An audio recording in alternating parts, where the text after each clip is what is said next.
Posture. When most people think posture, they think immediately, oh, I have to fix my posture. I better squeeze my shoulder blades back. When in fact, there is so much more to posture than just keeping your blades back, which in fact, keeping your blades back has nothing to do with posture for the most part. Of course, when you do certain exercises that may require us to squeeze our shoulder blades back, to engage our back muscles, to keep them strong, to get our scapula to fit or sit better, that's great. But generally, when we want to correct posture, we need to focus on so many more areas, and focusing on just squeezing your shoulder blades back really doesn't send the right message that needs to be heard when performing or making a goal to strive towards better posture. So I'm going to specifically talk about lordosis posture. Lordosis posture is a very common one which happens to a lot of us today due to our sitting culture, driving culture, office life, all that jazz. We get it.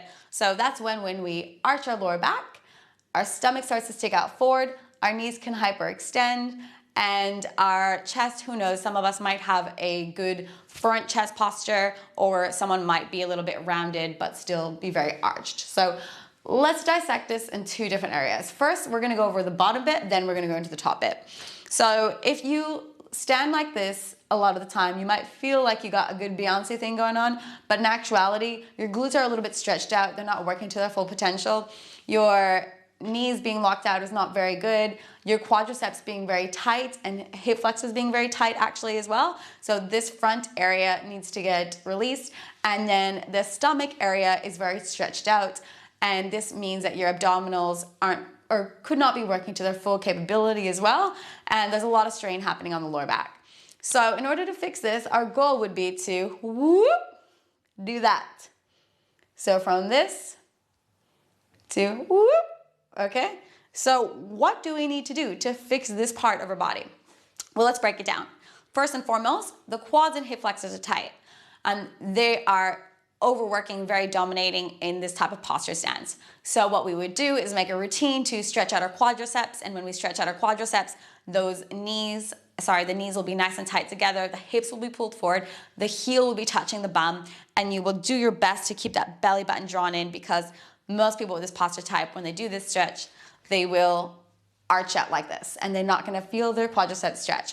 So, whoop, do that little magic, pull the heel to your bum, keep those knees nice and aligned, and you'll feel not only your quadriceps stretch, but you'll also kind of feel a little bit of a upper stretch happening. You might even get really lucky to feel your hips stretch. And then of course, do both sides. So that's just one important area, but this needs to be done, I'd say, pretty much daily for a while, in addition to a bit of corrective conditioning, making sure that your programming is focusing on all these areas. Then the hip flexor stretch. So a nice way to fix this, or to do this stretch, relaxing down, is on the mat in a bit of a lunge position, your knee underneath your ankle and your glute tensed up, and this hip will be stretching as you lean forward. So nice and simple, belly button drawn in, and just hold through here. You can increase the intensity of the stretch by interlacing your fingers, placing them on the thigh that we're not stretching, and pull that thigh away from you as you start to increase that stretch and crawl it up. It'll really climb up. Then we need to focus on engaging our lower abdominal muscles so that we can go from that posture to this. So how we do that? Very simple, laying down on the mat with traditional exercises like your dead bug or little toe taps or supine marching, whatever you want to call it. But when we do this exercise, we need to make sure that belly button stays drawn in the whole time as we do the exercise. And that will be really difficult, especially when we have this type of posture type. It can be very easy to try to race to get those legs to straighten out. But if you're racing to get them to stretch out and then you start to arch your back through there, that means we're no longer working our abs and we're not helping our posture problem, are we? So making that little attention to detail, belly button drawn in, really tuck it under, and control the move. And this might mean taking a few steps backwards in your core training program, but I can promise you, because I used to be very lordotic, that over time, as you get a lot better and stronger, you'll be able to lengthen out nice and controlled, fully straight, core engaged, back completely flat. Then we need to move on to the glutes and hamstrings. So they're quite stretched out in this position, which means when we can focus on the abdominals being a bit more engaged, being a bit more mindful of this whole area, the quads and hips being a bit more engaged, we start to focus on doing a lot more glute and hamstring work. So a lot of glute and hamstring work is going to be a lot of glute bridges and clams, and making sure when you do your lunges or squats, you're doing them in ways that don't overwork your lower back. So a few examples.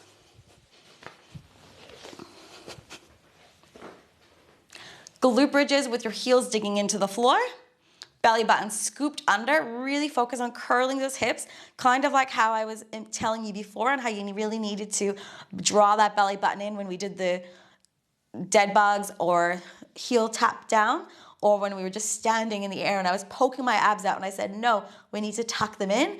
Well, we need to do that tuck in, same situation as we're doing our glute bridge and holding up, and then slowly dropping down, squeeze up, and really squeezing those glute muscles as much as we can. So that's one variation. A lot of glute work can be for clams. So depending on what level of clams you're doing, obviously your oyster clams, your 45-degree clams, many different variations.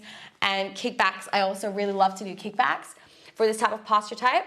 So laying down on the floor, your forearms down if you can. And this actually is a really good one because it will prevent you from cheating when we have our forearms down if you have a tendency to have a weak core.